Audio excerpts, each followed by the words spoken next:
Hello everyone and welcome back to the class. Goods and service tax की एक और class में हम पहुंच चुके हैं और आज हम अपने अजम्पशंस के टॉपिक को फिर से कंटिन्यू करने वाले हैं।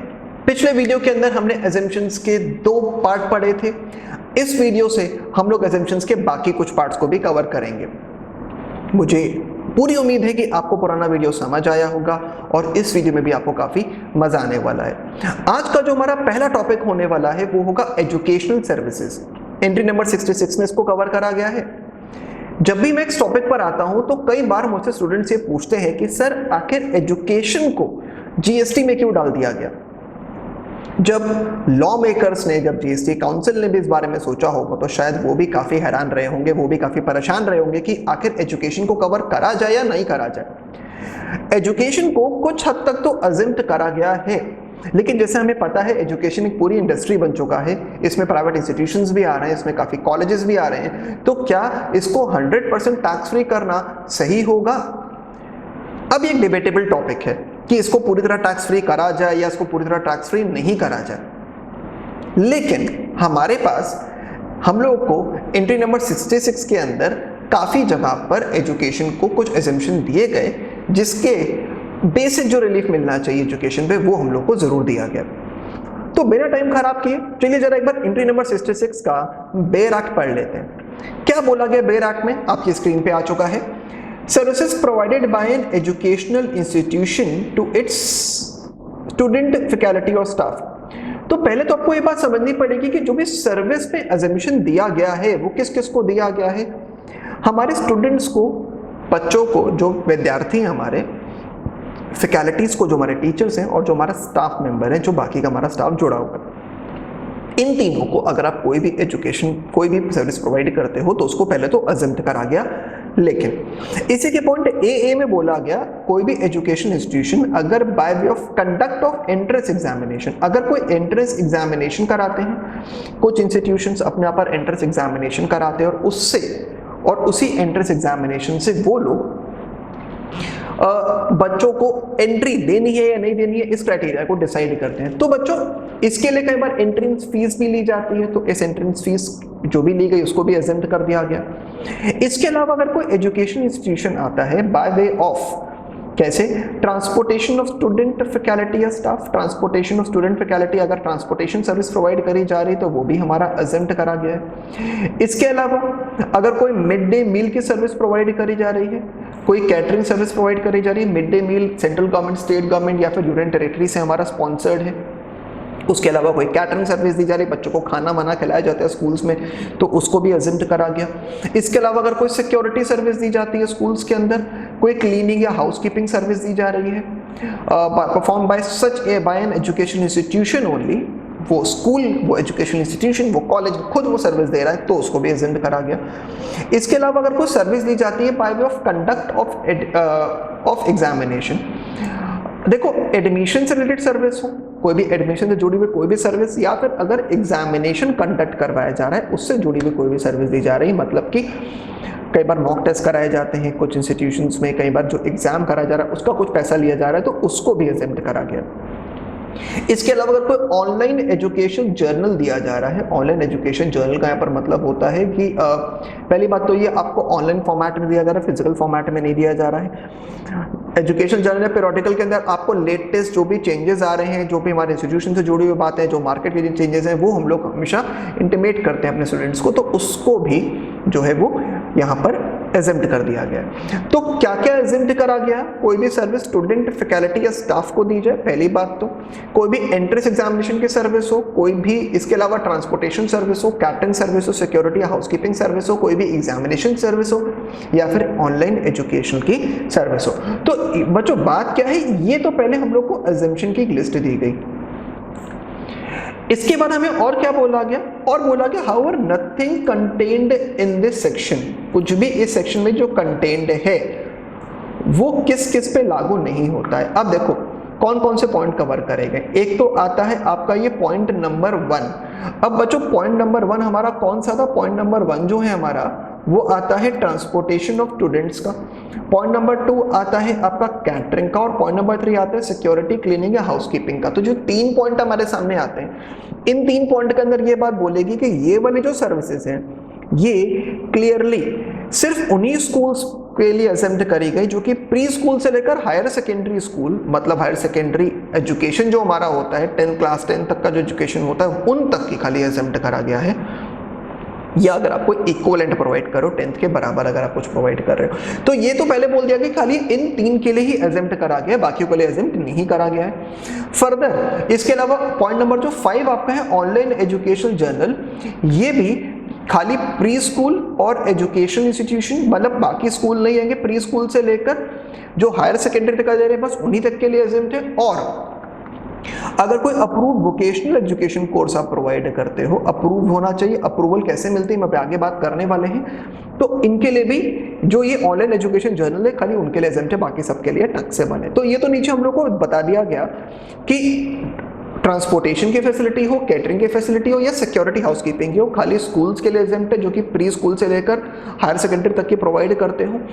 और उसके अलावा जो ऑनलाइन एजुकेशन जर्नल है वो भी उन दोनों के लिए एजेम्प्ट है, और उसके अलावा किसके लिए एजेम्प्ट हो जाता है, जो कि वोकेशनल एजुकेशन कोर्स प्रोवाइड कर रहे हो। तो ये तो पहले हमारे सामने एक पहले ब्रीफिंग आ जाती है बात की।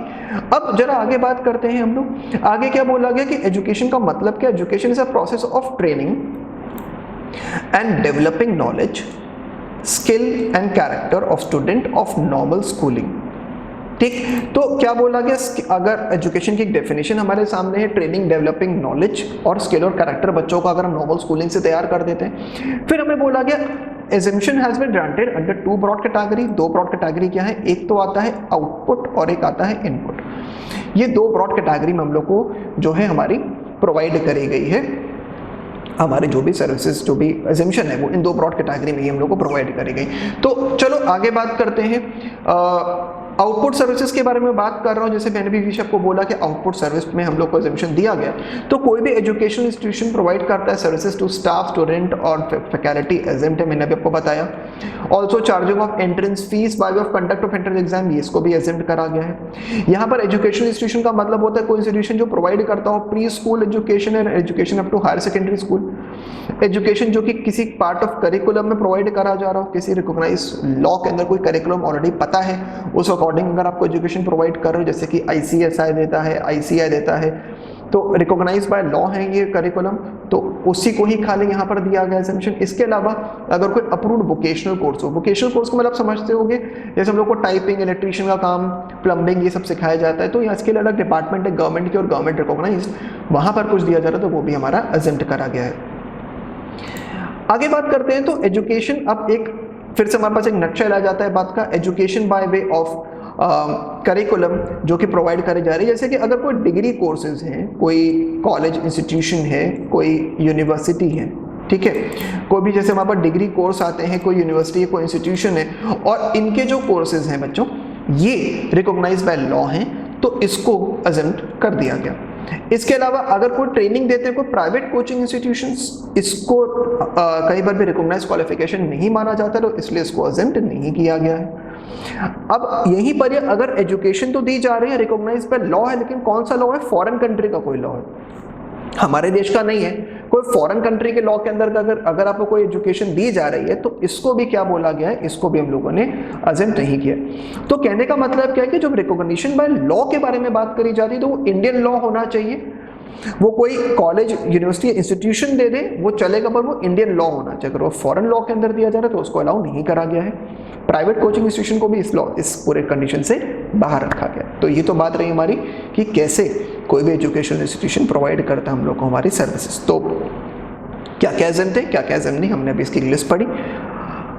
इसी पॉइंट पर अगर हम आगे बात करते हैं तो अब वही बात आगे जो मैं अभी आपको बोल रहा था, अप्रूव्ड वोकेशनल कोर्स, इसका मतलब क्या होता है। एक हमारे सामने पूरा एक पैराग्राफ है, पहले जरा मैं इस पैराग्राफ को रीड कर रहा हूं, फिर मैं आपको उसकी पूरी समरी बता देता हूं। सब क्लॉज 3 के अंदर बोला गया है कि ये कवर करता है services provide by way of education services to an as a part of approved vocational education course. And approved vocational course का मतलब क्या होता है, इसका मतलब होता है कोर्स रन बाय ITI या ITC, आपने ITI का नाम सुना होगा अक्सर, affiliated to the national council for vocational training NCVT या फिर state council for vocational training SCVT। तो नेशनल लेवल पे बना होता है एक national council for vocational training. अगर किसी भी इंस्टीट्यूट को वोकेशनल ट्रेनिंग देनी है तो पहले उनको इसके पास जाकर रजिस्टर करवाना पड़ेगा। सिमिलरली स्टेट्स ने भी अपने बना रखे, इसको लोग बुलाते हैं state council for vocational training. ये डेजिग्नेटेड ट्रेड्स में देते हैं, मतलब अगर आप यहाँ से अगर आप सर्टिफिकेशन लेते हो तो आप अपने जो स्टूडेंट्स हैं, जो ट्रेनीज है, उनको वोकेशनल कोर्स दे सकते हो गवर्नमेंट सर्टिफिकेट के साथ। इनको अप्रेंटिस एक्ट 1961 के अंडर रजिस्टर कर लिया जाता है। इसके अलावा एक तो ये आता है कि कोर्सेज या तो ये वाले चल रहे हो, इसके अलावा आता है अगर कोई मॉड्यूलर एम्प्लॉयबल स्किल कोर्स है approved by NCVT, again NCVT से ही होना चाहिए approval. Modular employable skill course है, कोई पर्सन इसको चलाता हो जो कि रजिस्टर हो under the directorate general of training के अंदर या फिर मिनिस्ट्री ऑफ स्किल डेवलपमेंट के अंदर एंड एंटरप्रेन्योरशिप के अंदर। मॉड्यूलर जो हमारा एम्प्लॉयबल स्किल प्रोग्राम जो चलता है, इसके अंदर हम लोग सफिशिएंट गेनफुल एम्प्लॉयमेंट जनरेट करते हैं या फिर हम लोग सेल्फ एम्प्लॉयमेंट के लिए लोगों को इनकरेज करते हैं, कुछ काम सिखाते ताकि वो या तो सेल्फ एम्प्लॉय हो जाए या फिर वो कहीं पर काम कर लें। स्कीम प्रोवाइड करता है certification of vocational training for NCVT, जो कि नेशनली और इंटरनेशनली रिकॉग्नाइज्ड रहती है बाय गवर्नमेंट ऑफ सेंट्रल या स्टेट और प्राइवेट सेक्टर से भी। ये आपको एम्प्लॉयबल बनाता है to skill to early school drop out, वो लोग जो कि जल्दी स्कूल छोड़ चुके थे या फिर वो लोग जिनको अपने स्किल्स को अपग्रेड करना है, काम बढ़ाना है, वर्कर जो कि सर्टिफिकेशन ढूंढ रहे हैं, ITI के ग्रेजुएट्स हो सकते हैं। ऐसे लोगों को अलग से एक कुछ कोर्सेज कराए जाते हैं उनकी एम्प्लॉयमेंट जनरेट करने के लिए। तो अगर आप या तो आप IT और ITC के कोर्स में रजिस्टर हो जाओ या फिर आप मॉड्यूलर एम्प्लॉयबल स्किल कोर्स में आ जाओ, दोनों को ही NCVT से रजिस्टर होना ज़रूरी है। इस केस में अगर आप कोई भी ये वाले इंस्टीट्यूट अगर कोई भी वोकेशनल कोर्स प्रोवाइड करते हैं तो उसको भी हम लोगों ने एजेंट कर दिया है। तो बात आती है अब तक वोकेशनल कोर्सेज एजेंशन के बारे में। उसके अलावा हमने पढ़ा था कि कोई भी रिकॉग्नाइज्ड कोर्सेज है जो लॉ में वो भी एजेंट है, और स्कूल एजुकेशन को तो एजेंट करा ही गया है। अब एक समरी मेरे सामने है। प्राइवेट ITI अप्रेंटिसशिप एक्ट के अंदर आते हैं, इनको एजेंट करा गया है। Government ITI service provide to an individual trainee students are exempt. Also admission या कंडक्ट ऑफ एग्जामिनेशन को भी यहाँ पर private ITI is also exempt. Rest all other services are taxable. जरा मैं इस वाली लाइन पे एक बार दोबारा से बात करना चाहूँगा। होता क्या है, गवर्नमेंट ITI में क्यों प्राइवेट ITI बनाया गया? क्योंकि गवर्नमेंट ITI में कई बार बहुत ज़्यादा भीड़ इकट्ठी हो जाती है। तो होता क्या है कि जो गवर्नमेंट ITI कई बार प्राइवेट ITI के लिए कुछ एग्जाम्स करवा देता है कि आप आओ एग्जाम दो, अगर आपने एग्जाम क्लियर करा तो गवर्नमेंट नहीं तो प्राइवेट ITI में आपको एडमिशन दे दिया जाएगा। तो वो एग्जाम को भी एजेंट करा गया है, प्राइवेट ITI के सर्विस को भी एजेंट करा गया, गवर्नमेंट ITI के सर्विस को भी एजेंट करा गया। अगर कोई अनरिकॉग्नाइज्ड एजुकेशन इंस्टीट्यूशन है जैसे कि प्राइवेट कोचिंग है और कोई अगर एजुकेशन इंस्टीट्यूशन हमारे सामने आ जाता है, are not to be treated as education institution, और इनको कोई भी बेनिफिट नहीं दिया गया। मतलब प्राइवेट इंस्टीट्यूशंस को, प्राइवेट कोचिंग्स को कोई भी बेनिफिट यहाँ पर नहीं दिया गया, उनके ऊपर GST लगेगा। Education institution up to higher secondary school, कोई भी output service including lodging, hostel etcetera, इनको एजेंट करा गया।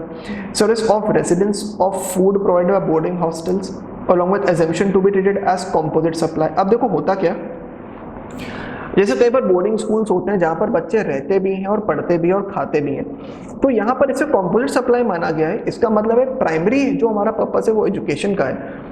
अब है बोर्डिंग स्कूल तो बच्चा घर नहीं जाता है, बच्चा वहीं पर रहकर ही पढ़ाई करता है। तो इसीलिए इस सप्लाई को जो हम लोगों ने एजेंट कर दिया है, इस सप्लाई को भी हम लोगों ने GST के पर्व्यू में नहीं डाला हुआ है। बट कई बार कुछ इंस्टीट्यूशन जो है वो हम लोग को डुअल क्वालिफिकेशन प्रोवाइड करते हैं। डुअल क्वालिफिकेशन का मतलब हो गया कि दो तरह की क्वालिफिकेशन दे रहे हैं, जिसमें से कोई एक जो है वो रिकॉग्नाइज बाय लॉ होती है और एक जो है वो रिकॉग्नाइज बाय लॉ नहीं होती। अगर फीस सेपरेटली चार्ज करी जाती है डुअल क्वालिफिकेशन की, रिकॉग्नाइज बाय लॉ के अलग और अनरिकॉग्नाइज बाय लॉ के अलग, तो दोनों पे सेपरेटली चार्ज होगा। तो अनरिकॉग्नाइज बाय लॉ के ऊपर तो GST लग ही जाएगा, रिकॉग्नाइज बाय लॉ के ऊपर GST नहीं लगेगा। हाउएवर अगर सिंगल फीस चार्ज करी जाती है, मतलब एक ही फीस चार्ज करी जा रही है और दोनों आपको प्रोवाइड करा जा रहा है, जिसमें से एक जो है वो रिकॉग्नाइज बाय लॉ और एक नहीं है, तो इसको हम लोग मिक्स सप्लाई मानेंगे और इम्प्लाइड है हाईएस्ट रेट ऑफ टैक्स लगता है। मिक्स सप्लाई में हम पहले भी बात कर चुके हैं। तो बच्चों बात क्या आती है इसके अंदर कि अगर highest rate of tax apply हो रहा है, इसका मतलब है आपने अजम चीज़ के ऊपर भी टैक्स लगा दिया सिर्फ इस वजह से क्योंकि आपने फीस का जो बिल है वो एक ही रेज करा है। सिमिलरली अगर कोई हॉबी क्लास या एक्स्ट्रा करिकुलर एक्टिविटी प्रोवाइड करी जाती है, अब ये भी कंपोजिट सप्लाई माना जाएगा, अजेम्प्ट है, लेकिन अगर आप कोई हॉबी क्लास या एक्स्ट्रा करिकुलर एक्टिविटी भले वो स्कूल कर रहा हो, अगर उसका अलग से बिल चार्ज करता है आपसे, तो इसे मिक्स सप्लाई माना गया है और इसके ऊपर जो है वो जीएसटी लगा दिया गया।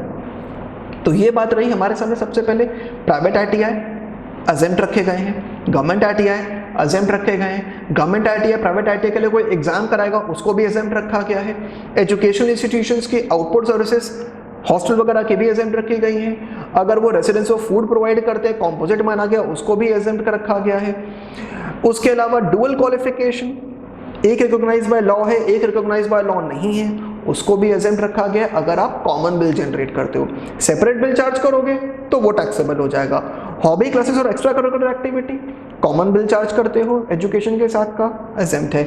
एक्स्ट्रा बिल चार्ज करते हो, अलग से बनाते हो, हॉबी क्लास का इतना रुपया, तो हॉबी क्लास वाले के ऊपर जो है उसका मिक्स अप्लाई माना जाएगा और हाईएस्ट रेट ऑफ टैक्स पूरे पर लग जाता है फिर। ऑलराइट, तो ये तो बात रही हमारी कैसे इनपुट हमारे आउटपुट सर्विसेज एजेम्प्ट करेगी। जब जरा बात करते हैं एक स्पेशल टॉपिक पे जिसका नाम है Indian institute of management, IIM। इनको भी बीच में हम लोगों ने कवर करा है जीएसटी के अंदर। कैसे कवर करा गया? अगर कोई लॉन्ग ड्यूरेशन कोर्सेज हैं, 1 साल या उससे ज़्यादा के, अगर आप IIM में एडमिशन लेते हो, आपको लॉन्ग ड्यूरेशन कोर्स है 1 साल या उससे ज़्यादा का, और यहाँ पर डिप्लोमा प्रोवाइड करा जा रहा है या डिग्री प्रोवाइड करी जा रही है, इसको एजेम्प्ट रखा गया है। लेकिन बीच में IIM ने कुछ स्पेशल कोर्सेज बनाए हैं जो कि एग्जीक्यूटिव और प्रोफेशनल्स के लिए ही हैं, और ये कोर्स यूजुअली 1 साल से कम के ही होते हैं, कुछ महीने के होते हैं, यूजुअली 6 से 10 महीने का कोर्स होता है। इसको टैक्सेबल कर दिया गया है क्योंकि इसको हम लोगों ने ट्रेनिंग कोर्स का पार्ट माना है, इसको एजुकेशन कोर्स का पार्ट नहीं माना, तो इसलिए इसको एजेम्प्ट नहीं कर रखा कि इसको टैक्सेबल कर दिया गया। सिमिलरली अगर कोई supply of food in a mess और कैंटीन, अगर कोई मेस या कैंटीन में सप्लाई ऑफ फूड दिया जाता है स्टूडेंट फैकल्टी या स्टाफ को, तो catering services provided bye an education institution itself, अगर एजुकेशन इंस्टीट्यूशन खुद कैटरिंग सर्विस दे रहा है तो उसको एजेम्प्ट रखा गया है। लेकिन नहीं मेरे बच्चों, अगर कोई आउटडोर कैटरिंग सर्विस, कोई आउटडोर कैटर से सर्विस प्रोवाइड करवाई जा रही है तो उसको टैक्सेबल करा गया। मतलब अगर आपको फूड देना है अपने मेस या कैंटीन में तो आप खुद प्रोवाइड करो, आप बाहर से किसी को नहीं बुला सकते हो। इसके लिए इस बात का बहुत ख्याल रखा गया, बाहर से बुलाओगे तो उसको हम लोगों ने टैक्सेबल कर दिया। देन कम्स, अगर कोई फी चार्ज करते हैं from prospective employer to participate in campus, अगर कई बार जैसे कोई कॉलेजेस हैं वो क्या करते हैं, वो फी चार्ज करते हैं कंपनी से कि अगर हमारे यहाँ पर आप कैंपस इंटरव्यू कराओ तो बेटा उसको भी जो है वो टैक्सेबल करा गया। तो एक लिस्ट आपके सामने तैयार हो जाती है क्या क्या एजेम्प्ट और क्या क्या टैक्सेबल है। वीडियो देखते देखते एक बार साथ में नोट्स इसके बना लोगे, लिख लोगे अपनी तरफ से इंक्लूजन और एक्सक्लूजन, तो आपको अच्छे से समझ आ जाएगा। तो रजिस्टर लेकर एक बार इसको लिख लोगे तो आपको क्लियर हो जाएगा। ऑलराइट, और अगर किसी को ज़्यादा रिक्वायरमेंट लगे तो मैं इन स्लाइड शो के आपको ईमेल भी कर सकता हूँ, ये वाली स्लाइड शोज, ताकि आपके सामने ये पूरा के पूरे तरह एक रेडी हो जाए। तो जिनको प्रॉब्लम हो मुझे बता देना, मैं उनको ये अलग से ईमेल भी कर दूंगा।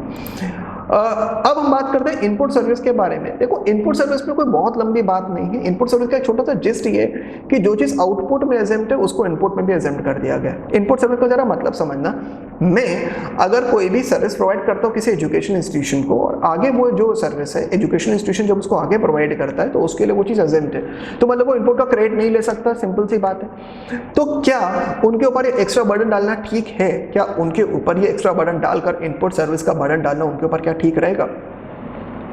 तो बच्चों बात ये आती है कि इनपुट सर्विस के अंदर regarding input services it may be noted that where output services are exempted, output service को जहां हम लोगों ने एजेम्प्ट करा है, एजुकेशन इंस्टीट्यूशन हो सकता है कि वो कहीं पर भी क्रेडिट ना ले सके इनपुट टैक्स पेड का।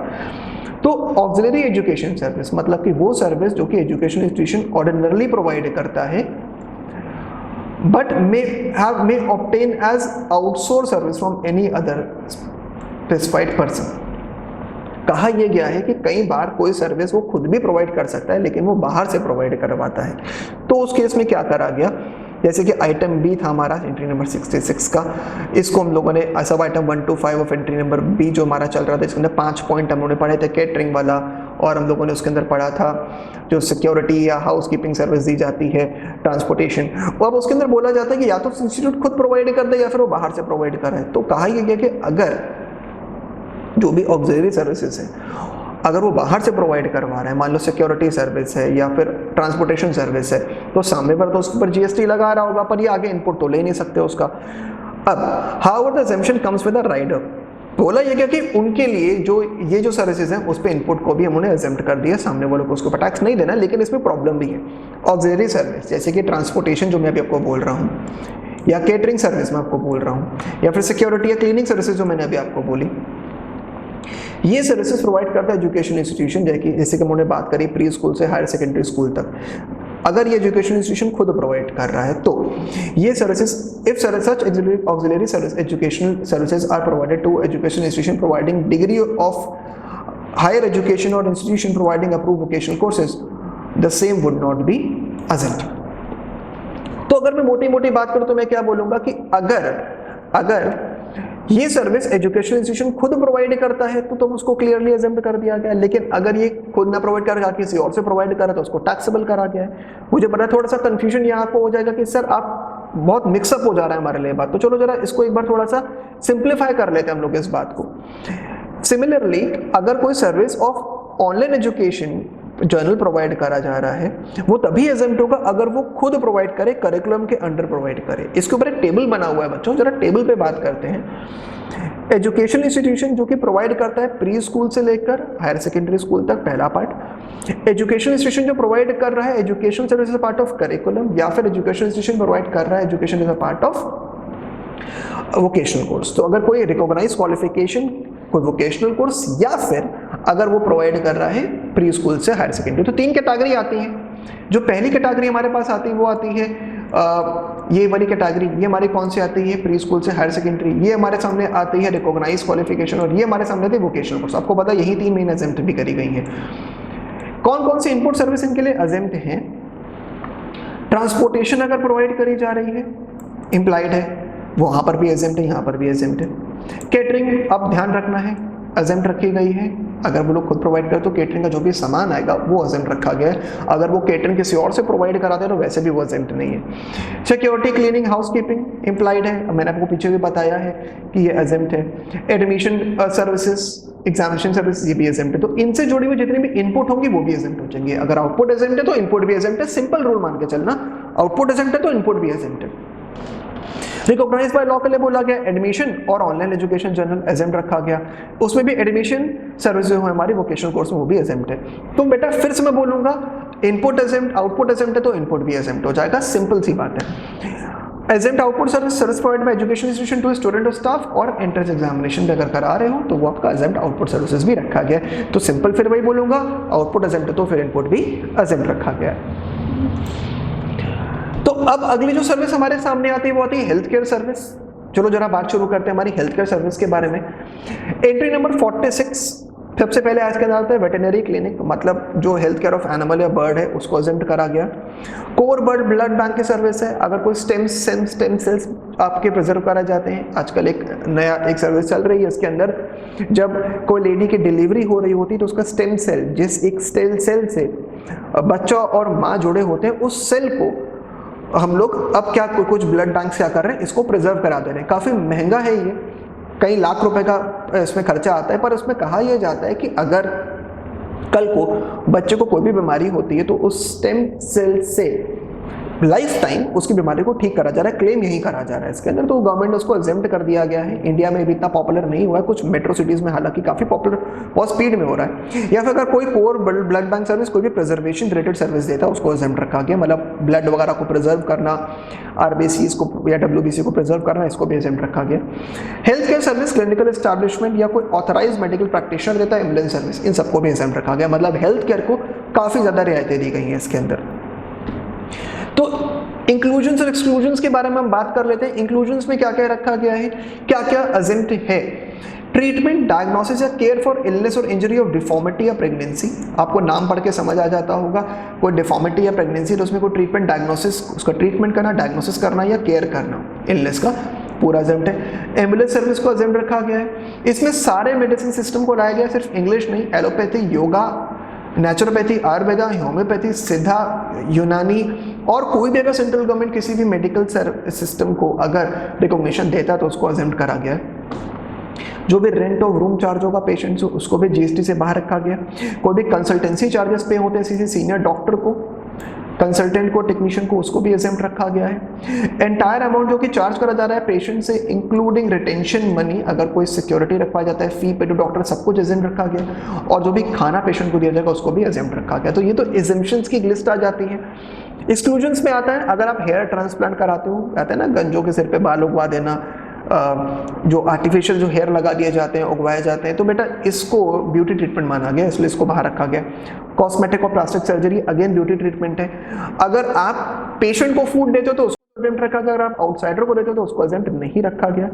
कोई भी हेल्थ केयर सर्विस अगर आप प्रोवाइड कर रहे हो, डिस्प्ले ऑफ एडवर्टीजमेंट वगैरह, मतलब अगर आपने अपने आपके किसी इंश्योरेंस कंपनी का, किसी भी चीज़ का अगर आपने अपने हॉस्पिटल के प्रेमिसेस के अंदर उसका अगर आपने एडवर्टीजमेंट रख करवा दिया, आपने उसका बोर्ड लगवा दिया, तो उसको बिल्कुल भी एग्जेम्प्ट नहीं करा गया। तो ये चीज़ें एक्सक्लूड करेगी हेल्थ केयर सर्विस से, इसको हम लोगों ने बाहर रखा हुआ है।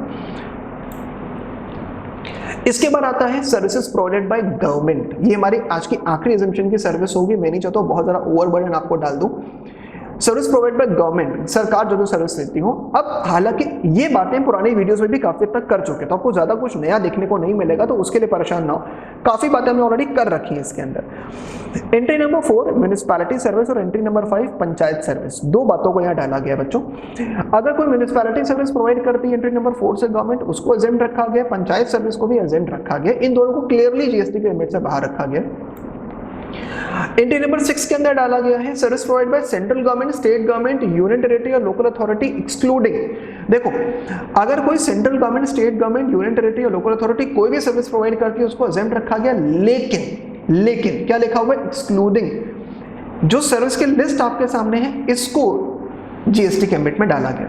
सबसे पहले department of post bye way of speed post, express या पार्सल पोस्ट या लाइफ इंश्योरेंस एजेंसी सर्विस। किसी भी पर्सन को अगर आप डिपार्टमेंट ऑफ पोस्ट को सर्विस प्रोवाइड करता है, स्पीड पोस्ट के थ्रू, एक्सप्रेस पोस्ट के थ्रू, लाइफ इंश्योरेंस के थ्रू, एजेंसी सर्विस के थ्रू, इसको एग्जेम्प्ट नहीं रखा गया। लेकिन वही डिपार्टमेंट ऑफ पोस्ट अगर सेंट्रल गवर्नमेंट, स्टेट गवर्नमेंट या यूनियन टेरिटरी को कोई सर्विस प्रोवाइड करता है उसको एग्जेम्प्ट रखा गया। अगर कोई भी एयरक्राफ्ट वेसल इनसाइड या आउटसाइड पोर्ट या एयरपोर्ट, अगर इनमें कोई सर्विस, क्योंकि एयरपोर्ट या एयरपोर्ट तो सेंट्रल गवर्नमेंट के होता है, अगर कोई एयरक्राफ्ट या वेसल को कोई सर्विस दी जा रही है एयरपोर्ट के अंदर या पोर्ट के अंदर या पोर्ट के बाहर, तो उसको भी एग्जेम्प्ट नहीं करा गया है। Transport of goods of passenger बिल्कुल भी एग्जेम्प्ट नहीं करे गए हैं। कोई भी सर्विस अगर बिजनेस एंटिटी को प्रोवाइड करी जा रही है, इसका एक्सप्लेनेशन पूरा है तो परेशान नहीं होंगे, इस एक्सप्लेनेशन पे भी हम लोग बात करते हैं। एंट्री नंबर 7 के बारे में बात करेंगे। एंट्री नंबर 7 और 8 में आता है। देखो एंट्री नंबर 7 में क्या बोला गया है? Central government, state government, union territory या लोकल अथॉरिटी को सर्विस प्रोवाइड करती किसी बिजनेस एंटिटी को। आपको याद होगा हमने बात पहले भी एक बार करी हुई है। टर्नओवर ऑफ बिजनेस एंटिटी कितना होना चाहिए? 20 लाख रुपए के ऊपर होना चाहिए। 20 लाख के ऊपर का मतलब क्या हो गया? वो जीएसटी में टैक्सेबल हो जाते हैं, और 10 lakh in case of special category state. इसके अंदर ABC, जो पुरानी एंट्री नंबर 6 के जो ABC पॉइंट हमारे वो हट जाते हैं, मतलब मैंने आपको बोला ना D पॉइंट यहाँ पर कवर करा गया है। उसके अलावा अगर रेंटिंग ऑफ इमूवेबल प्रॉपर्टी, क्योंकि इसको अलग से इंक्लूड करा गया है, अलग से इंक्लूड करा गया है, तो इसलिए हम लोगों ने इसको भी यहाँ पर बाहर कर दिया इससे। तो अगर कोई central government, state government, local authority कोई भी बिजनेस एंटिटी को सर्विस प्रोवाइड कर रही है तो उसको भी हम लोगों ने एग्जेम्प्ट करा है। इसके अलावा service provide by central government, जो state government, union territory, local authority, और by central government, by state government, union territory और local authority to central government and other state government, local union territory. मतलब क्या है? अगर central government, state government, union territory या local authority को service provide करती है, या फिर स्टेट गवर्नमेंट या हमारी यूनियन टेरिटरी या लोकल अथॉरिटी या सेंट्रल गवर्नमेंट, मतलब स्टेट गवर्नमेंट, यूनियन टेरिटरी या लोकल अथॉरिटी सेंट्रल गवर्नमेंट को सर्विस प्रोवाइड करती है, मतलब वैसा वर्षा चलता है, या कोई एक स्टेट गवर्नमेंट दूसरी स्टेट गवर्नमेंट को, कोई एक यूनियन टेरिटरी दूसरी यूनियन टेरिटरी को, कोई एक लोकल अथॉरिटी दूसरी लोकल अथॉरिटी को। फिर से बोल रहा हूँ, सेंट्रल गवर्नमेंट स्टेट गवर्नमेंट को, किसी लोकल अथॉरिटी को या किसी यूनियन टेरिटरी को सर्विस प्रोवाइड करें, या फिर ये तीनों state government, central union territory या लोकल अथॉरिटी किसी सेंट्रल गवर्नमेंट को प्रोवाइड करें, या फिर ये लोग आपस में सर्विस प्रोवाइड करें, तो उसको भी बाहर रखा गया है, बिल्कुल बाहर रखा गया। Again ABC point entry number 6 के बाहर रखे गए। Services provide by government entry number 9 and 9C। अगर central government, state government, union territory या लोकल अथॉरिटी को सर्विस प्रोवाइड करते हैं जिसकी कंसिडरेशन 50,000 रुपए से कम है, 5,000 रुपए से कम है, तो उसको बाहर रखा गया है। पर इसमें अगेन एंट्री नंबर ABC, वही स्पीड पोस्ट वाला, port and airport, transportation goods और पैसेंजर, उसको बाहर रखा जा रहा है, उसको यहाँ पे इंक्लूड नहीं करा गया। Services supplied by government entity to a state government, central government, local authority, specified person against consideration form of grant. अगर इनको कोई ग्रांट प्रोवाइड करी जा रही है, मतलब अगर कोई गवर्नमेंट एंटिटी कोई सर्विस सप्लाई करी जा रही है बाय गवर्नमेंट एंटिटी को कोई सर्विस देती है, state government, central government, union territory, grant के फॉर्म पे, तो उसको भी हम लोगों ने इंक्लूड करा है। कंसिडरेशन कैसे मिलनी चाहिए, central government, state government, local authority अगर किसी गवर्नमेंट एंटिटी को कोई ग्रांट देती है तो उसको भी हम लोगों ने बाहर कर दिया है इसके अंदर। Then services provide by government entity 9D and 34A, अगर कोई सर्विस प्रोवाइड करी है by an old age home run by central government, registered charitable institution, अगर ओल्ड एज होम है जहाँ पे बुजुर्ग रहते हैं, सेंट्रल गवर्नमेंट या रजिस्टर्ड चैरिटेबल इंस्टीट्यूशन है रन कर रही है सेंट्रल गवर्नमेंट या फिर कोई चैरिटेबल इंस्टीट्यूशन, तो उसको एग्जेम्प्ट रखा गया है। पर उसमें कंडीशन क्या है, रेजिडेंट 60 साल के ऊपर होने चाहिए, साल में जो कंसिडरेशन उनसे ले रहे हो पर मंथ में वो 25,000 रुपये से ज़्यादा नहीं होनी चाहिए, और इस कंसिडरेशन के अंदर रहना, खाना पीना सब कुछ इंक्लूडेड होना चाहिए। वहीं अगर कोई सेंट्रल गवर्नमेंट, स्टेट गवर्नमेंट या यूनियन टेरिटरी अपनी अंडरटेकिंग किसी PSU को कोई सर्विस प्रोवाइड करती है गारंटी ऑफ लोन के फॉर्म पे, मतलब अगर वो कोई ये PSU या अंडरटेकिंग बैंक या किसी फाइनेंशियल इंस्टीट्यूशन के लोन लेते हैं, और गारंटी कौन दे रहा है, गारंटी दे रही है हमारी सेंट्रल गवर्नमेंट, स्टेट गवर्नमेंट या यूनियन टेरिटरी, उसको भी बच्चों यहाँ पर एग्जेम्प्ट रखा गया। तो आपको क्लियरली देखो याद करना पड़ेगा, मैंने आपको नटशेल में बता दिया, आपको मैंने इसकी एक समरी बता दी है, याद तो बच्चों आपको उसको करना ही पड़ेगा। Similarly services provide by government entry, government 47 और 61 के अंदर सर्विसेज प्रोवाइड कर रही है central government, state government, union territory या लोकल अथॉरिटी फॉर रजिस्ट्रेशन, कोई सी भी लॉ के अंदर रजिस्ट्रेशन कराने की सर्विस है, उसको बाहर रखा गया है। कोई टेस्टिंग, कैलिब्रेशन, सर्टिफिकेशन या protection of safety of worker, consumer, public at large, अगर ऐसी कोई सर्विसेज, अगर आप कोई टेस्टिंग करा रहे हो सरकार से, आप सर्टिफिकेशन करा रहे हो गवर्नमेंट से, या अगर आप सरकार को रजिस्ट्रेशन के कोई पैसे देते हो तो उसको भी GST से बाहर रखा गया। इसके अलावा central government, state government service अगर सेंट्रल गवर्नमेंट प्रोवाइड करती है state government, union territory, local authority को passport, visa, driving licence, birth और डेथ सर्टिफिकेट इशू करने की, इसको भी GST से बाहर रखा गया है। इसके अलावा central government, state government, local authority ये प्रोवाइड करती है सर्विस बाय टॉलरेटिंग या non performance of a contract, मतलब अगर आपने गवर्नमेंट से कोई कॉन्ट्रैक्ट करा था और अब आप उस कॉन्ट्रैक्ट को पूरा नहीं कर रहे हो और आपको लिक्विडेटेड डैमेजेस पे करने पड़े, फाइन पे करना पड़े, तो उसके ऊपर भी, उस डैमेजेस या फाइन के ऊपर भी GST नहीं लगाया गया। इसके अलावा अगर सेंट्रल गवर्नमेंट सर्विस प्रोवाइड करती है स्टेट गवर्नमेंट, यूनियन टेरिटरी या लोकल अथॉरिटी को बायो असाइनमेंट ऑफ राइट्स, अब कौन से राइट है, राइट दिया जा रहा है to natural resources, assign to use natural resources, एक इंडिविजुअल फार्मर को हम राइट दे रहे हैं कि तुम नेचुरल रिसोर्स मतलब पानी, जमीन, इसका यूज कर सकते हो। पर्पस क्या होना चाहिए, पौधा उगाना, प्लांट उगाना या फिर जानवर पालना। हाउएवर रेयरिंग ऑफ हॉर्सेस को यहाँ पर बाहर रखा गया, हमने पहले भी पढ़ा हुआ है, हॉर्सेस को हर चीज़ में बाहर रखा गया है, फूड, फाइबर, रॉ मटेरियल, इनको बाहर रखा गया इसके अंदर। Then services provided by government entry number 65 and 65B, central government, state government, local authority provide services by way of deputing officers after office hours, अगर हम लोग ऑफिसर्स को, अपने जो गवर्नमेंट ऑफिसर्स उनको आफ्टर ऑफिस आवर्स काम करवाते हैं, उनको अलग से उसका पैसा मिलेगा। हॉलीडे पे उनको इंस्पेक्शन के लिए भेज देते हैं, या फिर कंटेनर्स वगैरह जब हमारे स्टफिंग होती है, वो एक टेक्निकल टर्म है, उसकी ज़रा बात नहीं करेंगे, या फिर जब एक्सपोर्ट इम्पोर्ट हो रहा होता है कार्गो का, जब कोई मर्चेंट को ओवर टाइम चार्जेस दिए जाते हैं कि कार्गो एक्सपोर्ट हो रहा है, इंपोर्ट हो रहा है, ज़्यादा टाइम लगेगा, तो अगर इनमें कोई पैसा इनके लोगों को भी अगर काम बोला जाता है तो वो भी हमारे यहाँ पर एग्जेम्प्ट रखा गया।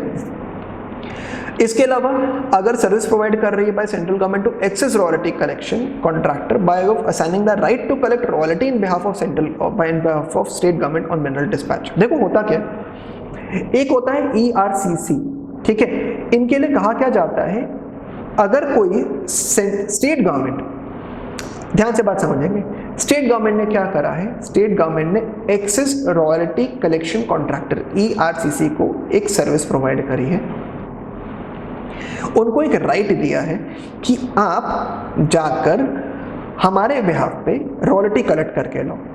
कोई भी कोयला, तेल या कुछ भी निकाला जा रहा है, लीज होल्डर जो निकाल रहे हैं उनसे आप जाकर रॉयल्टी कलेक्ट करो, हम नहीं कलेक्ट करेंगे। तो ईआरसीसी वाले क्या करते हैं, रॉयल्टी कलेक्ट करते हैं इनके बिहाफ पे, और इसको कंप्लीटली एग्जेम्प्ट रखा गया, जीएसटी से बाहर रखा गया।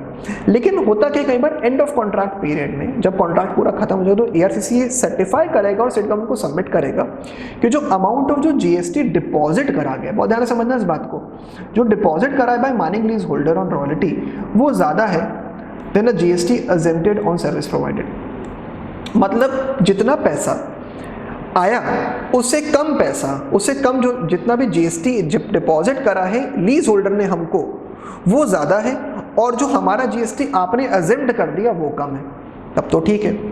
मतलब अगर मैं एक ईआरसीसी हूँ, मैंने जितना जीएसटी जमा करवाया एक लीज होल्डर से वो ज़्यादा है, और जितना जीएसटी मेरा स्टेट गवर्नमेंट ने माफ़ कर दिया, मैं जो उनको सर्विस दे रहा हूँ उसके ऊपर, वो कम होना चाहिए।